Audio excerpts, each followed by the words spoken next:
make things seem as if we as a people are not that important. Yet they want to come behind the scenes and see if they can undermine the family, your family, and take this legacy and all this richness. But they act like on the other end we're not that important. But in essence, in actuality, it's a totally different story. We're much more important than they want to let us know, right? Exactly, that's one of the things that we as a people have to, and that's one of the important thing about history, that history tells a story. We're making history now. History is being done. What is being captured is most important. What you're doing, what your father did, and the benefit of these things that you're doing becomes valuable later on, because you teach a lesson of hopefully it said, look, don't go down that road. I've explained to you, don't go down that road, because here's the message why. And so the pictures are just valuable to continue to educate and put people into, not only just education is more than just education. If education is without morality and principles, it's just education. We have to have morals and principles, and I think, I know that that's what my father instilled in me. It's just the morality and the principles of what you do that lasts, rather than just doing the thing just to make money without any substance with it. So history is very important for us, to document it, to write it down, and of course photos now, especially old photos like these, are of utmost value. Like I said, a book of Emmett Till that was produced in 1955, if you can find one, it'd be worth $100,000. If you can use these pictures in museums, you can use these pictures to do almost a magazine. You can use these pictures to excite people all around the world, because people want to know what happened. What did they wear when they were in the wedding? We have history of the weddings. We have history of Lemoyne College. We have pictures of Charles Drew when he came to Memphis at Lemoyne College. We have pictures of Paul Robeson when he came to Memphis. We have pictures of these men who came to try to teach our people, that you have to stand for something or you fall for anything. So it's a continuation of recording people who are going to be who have stood out and stood up for justice. Okay, I know I got some callers on the line. I'm going to come to you in a second. But what actually did Mr. Withers want? As far as his carrying on his legacy, or as he would continue to do his job on a daily basis? Mm-hmm. Well, my father was more of a service-oriented person. And none of his pictures wasn't, I don't even believe, he didn't start realizing until his last days the importance of what he had done. It was all about, Daddy was the person who was kind of what you call the Google or the UPS, what they call the overnight, He made sure things, got recorded. And the reason what is happening now with his works is that when he took the pictures of these different events, and we hold in our files, pictures of the Emmett Till, of course, of the Mac Parker murders that happened in Mississippi, of the Isidore Banks story that people are unaware of, and even the Cheney, Goodman, and Swearinger. These were, parts of the civil rights, and he was hired by Jet Magazine, to do the Emmett Till trial. And then he was at the Medgar Evers funeral. He and Medgar Evers were friends. He was at the Little Rock Nine. He got shot at. He got beat up in Jackson, Mississippi. He got shot at, and he was with Daisy Bates in Little Rock, Arkansas. He got ran out by the Ku Klux Klan, almost killed many times. And getting these photos, of course, to try to do what he was trying to do as a photographer.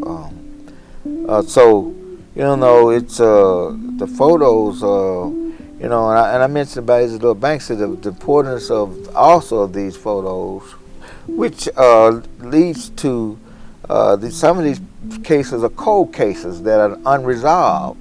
You know, the Isidore Banks case, which was in 1954, which is still under investigation.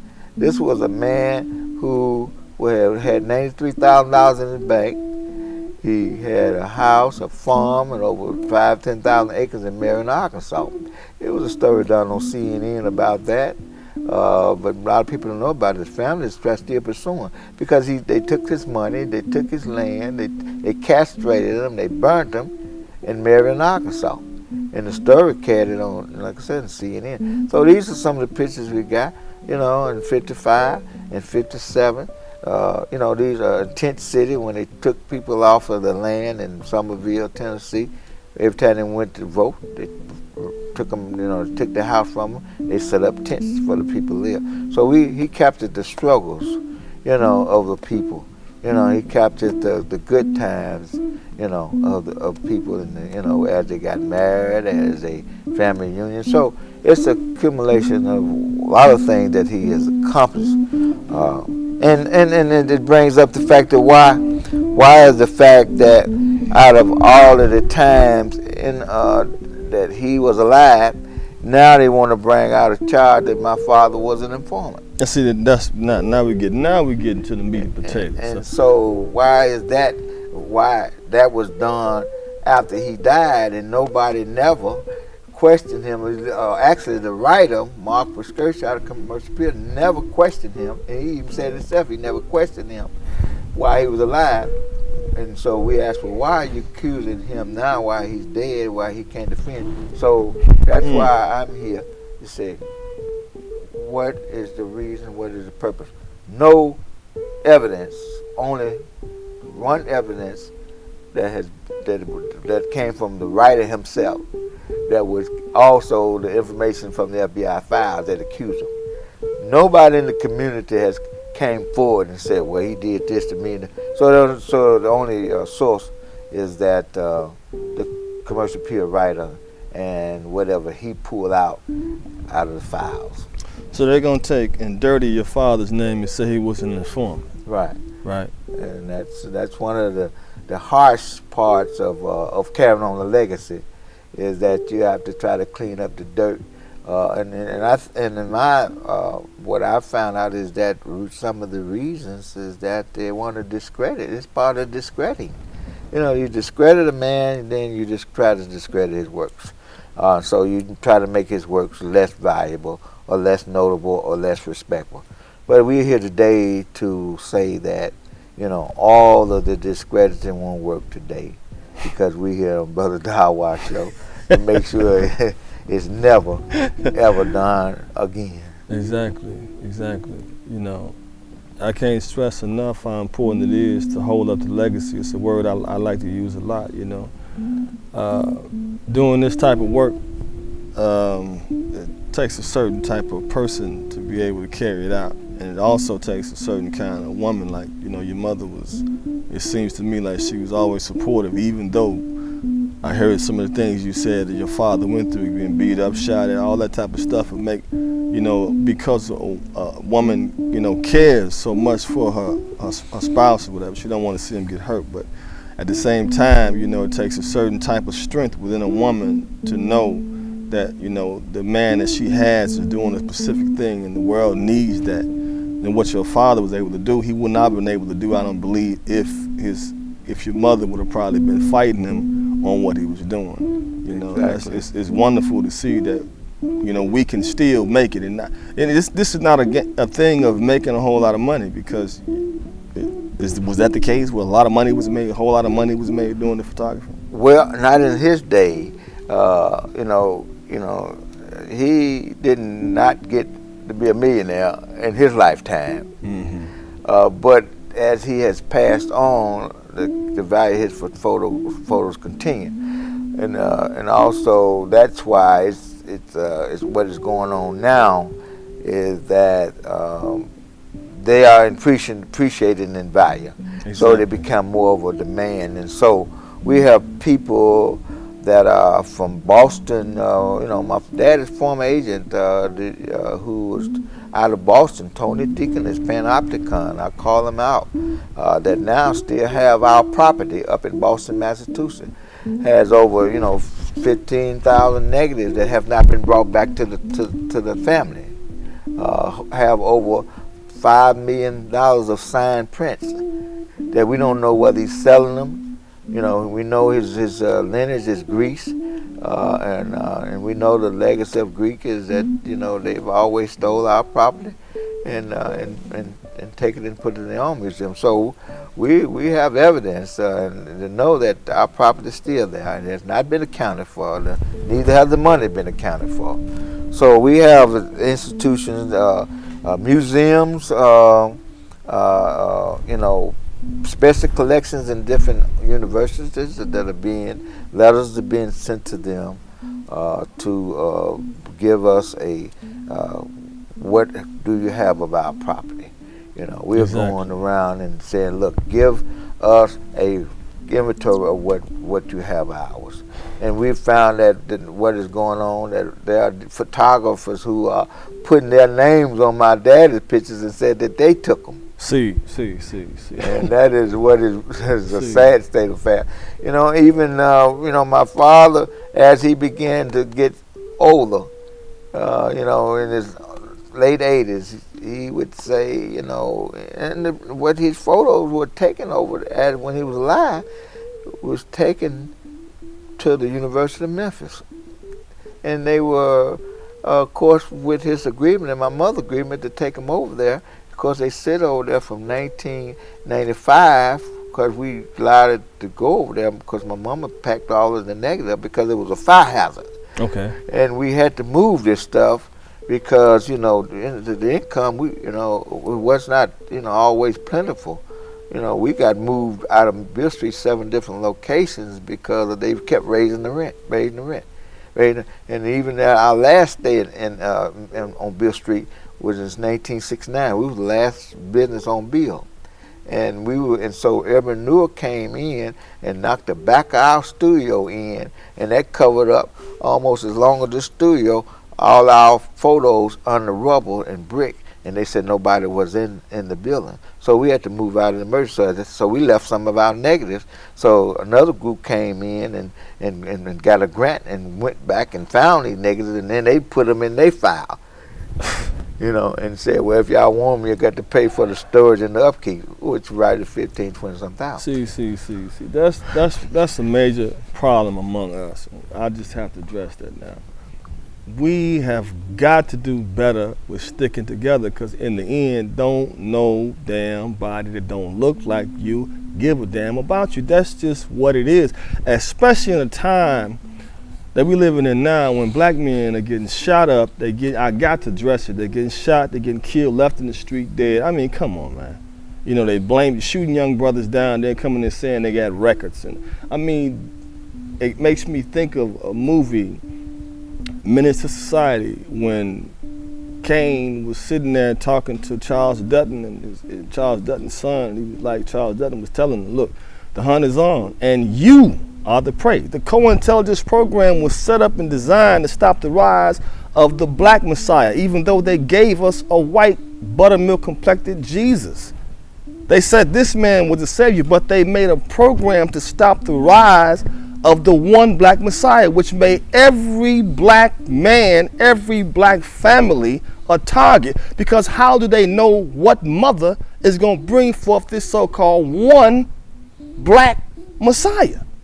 All of us are targets. And when we fight and we squabble among each other, and we have infighting, and we have legacies like this, we have land in certain places, we have all types of stuff, that if we could come together, we could get this stuff before they take every damn thing. Then what are we going to tell to our, what are we going to give our children when they take every damn thing? I had to throw that out there before I go to the phone lines. I know I got some callers on the line. Let me get the number again. It's 312-738-1845. 312-738-1845. Go ahead, first call. I'm sorry, I know I had you waiting on the line, but I wanted him to lay some groundwork. So go ahead. Okay, next caller. Yeah, how you doing, Brother Juan? Peace, Brother Jay. How you be? Yeah, how Juan? Yes, my brother. Yeah, okay, when that guy said about the plane crash, right? Right. Okay, now when he said, now why the media and everybody else think that guy is a hero to walk across that plane? And I think God, what goes around comes around, and that's what God works. And these white people should not be doing that to the black people. And you're doing a good job of it, like you said. Appreciate that, brother. Yeah, a lot of things white folks shouldn't be doing, and maybe that's why the white dude flew the plane into the mountains. They killed about 150 of them. I don't know, who knows. But anyway, next caller. Next caller on the line. Go ahead, you're on the line. Go ahead. Yes, good evening and home tech. And shalom, all you brothers. Hey, look here, I wonder how you can get this material. How could you buy this material from Brothers Rome's, Windows, Father's work and his work too? Where can you purchase it at? We really can't get into the financial situation on where you can purchase, but what we can do is I have Mr. Withers is going to give his information so you can go to a place and you can get in contact with him right here. This is how you get in contact with Mr. Withers. All those out there that want information, want pictures, and want to meet him and things of that nature, probably want to have him come somewhere and speak to you all, because I don't think he needs to stop here. I think the city of Chicago and other cities around need to embrace the elder here and give him an opportunity to speak all over, because I'm telling you, with this new age of computers and things of that nature, what's real can easily be manipulated. We have Photoshop now, so people can do anything with something that is sacred to us, and they've been doing it for so long, so we have to make sure that we don't allow them to do that no more. But anyway, anybody else out there on the line? Any more callers on the line? 312-738-1845. Go ahead, caller. You're on the line.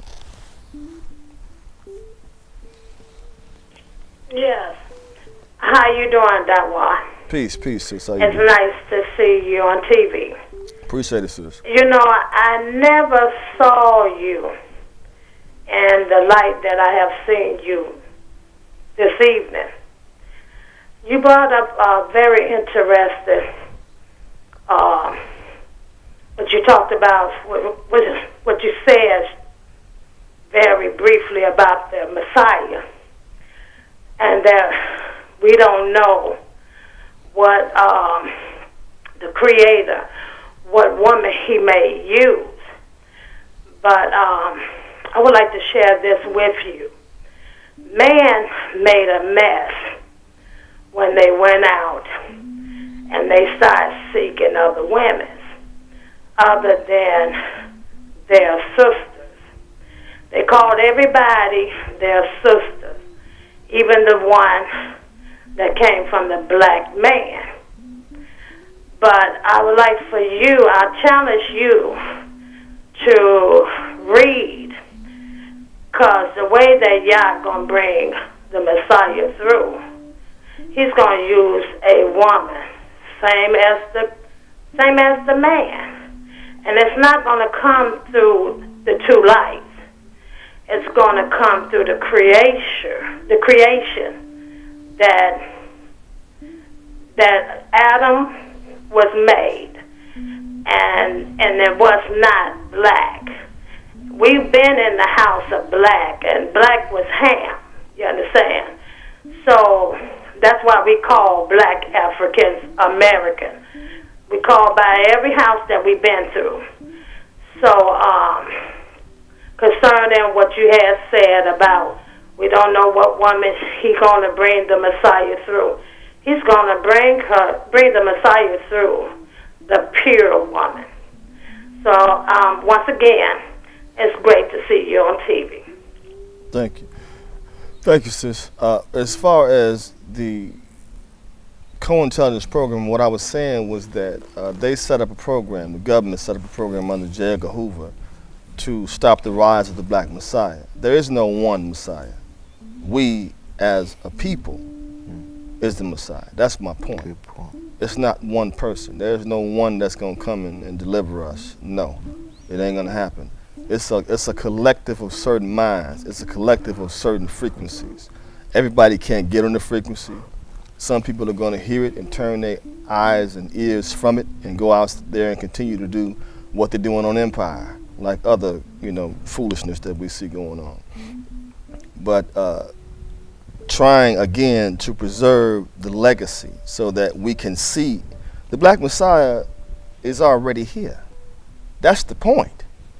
It's within us. Once we activate that Messiah or that type of energy within us, come on, man, the sky is the limit. That's why we're sitting here now, because a man decided. When was your father born? August the 7th, 1922. Leo, fire sign. When did he start, taking pictures? He started photography, as a child, and then he when he took the picture of Martha Trotter, and he got interested in photography, and they labeled him as a photographer as a teenager. And then he went into the service, and he pursued his photography career through that vein, and moved on, into the photography, photojournalism field. One thing with prolific, made his legacy so visible is that, there were black newspapers all over the South, from Seattle to the Pittsburgh Courier to the Amsterdam News in New York, to the Chicago Defender, to the Jackson Advocate. See, all of these newspapers were fed by the photos of Ernest Withers. So that's why his pictures end up on the front pages of these newspapers. So when the black writers came to Mississippi, to get the story, they normally would meet, in our studio, and they would sit there and write their stories, and whatever news writer wasn't there, he would have envelopes written out and addressed to send to the newspapers, so they would have pictures of, all over the country. Black photographers took pictures of black people. And so we know that the pictures that you see today, most of these round those activities were taken by him. That's one of the key things. And the message, what happened to our people was distributed through sometimes it was locked in the mail, but the Pullman porters, would get stacks of papers, and they would put them on the train, hide them, and then as they went past to the Mississippi and the Arkansas, they would throw the pictures in the fields, and the people would get the news that way. That was one way of distribution. So now, what is happening at this point? So the pictures are now beginning to come out of the attics. The people of these newspapers are now selling these newspapers to different institutions who want them, and so now they come up into museums, and so the story is retold, and then so it's like if you had pictures for the last 20 years or whatever you have is Darwash's collection. So if I took a picture of you, or if I took a picture of somebody, I'd give it, you pay me, I give it to you, that's your collection. So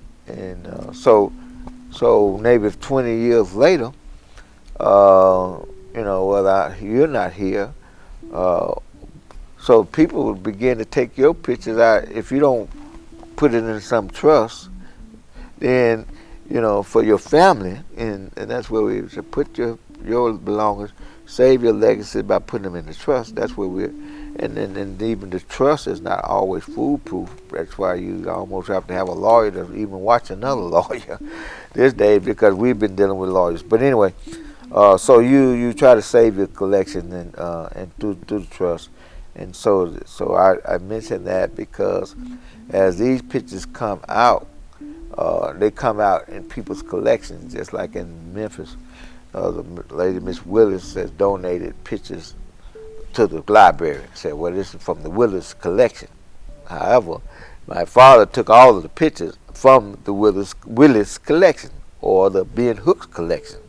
So they donated the pictures to the Ben Hooks collection. But however, the collection might come from the Hooks or the Willers, but the photos still belong to the author, as same as you wrote music. You write music, it's your music. You play it on the radio, you know, then they supposed to pay you for it. So if they take a picture and publish it in a newspaper or in a book, then they have to pay, you know, Right. the author. So now you have many, what is going on, you have many authors, many documentary people who want these pictures. And they average right at about $300, you know, for usage fee. Mm. Front page might be $1,500. If they take the picture and manipulate it, you take away the value of the picture, so you have to get the permission. I say, I want to use these two pictures. Well, you're taking away from the original picture, so you have to pay for the manipulation of the picture. So that goes into whatever the author wants to charge for manipulating my picture. In other words, you're not supposed to Photoshop it unless you get the permission. Okay. So we got a lot of that going on. Cropping the pictures and making, then they'll show, Right, exactly. they'll say one man, show one image just to keep from showing the whole image. Right. And that's how they sneaking the pictures in. Okay. So we Take- done went through just about the whole hour. Yeah. I want you to take this last minute or two, just two off the top of your head. If you could think of something that your father, if he was here, what you think he would want the people to hear. Well, you know, he would say many things because he's been to Chicago quite a few times as a guest of different New South Museum, the Northern Trust, Bank invited him to do his exhibit in the Northeastern Medieval Journalism School and different other places. But, you know, my dad was just a genuine guy. You know, he would always try to push up people. You know, he would always, you know, say positive things and try to say, be the best of who you are, you know. He would encourage you. That was one of his favorite words, be the best of whatever you are. And he would always make statements, you know, and that's how I learned the word Chicago. He used to make the chicken in the car can't go, that's how you spell Chicago. You know, these was kind of. But some of his, one of his most important things of that, he would always say, you know, be who you is and not who you ain't. Because if you ain't who you is who you ain't. Mm. And that was a profound message that he would always, I would always say, and he would say, you know, it was a Latin word he used to say, and I can't actually recall, but it was basically, it was a Latin word that said, corundus, non combarundus. And that means don't let the bastards fool you. It's been an honor.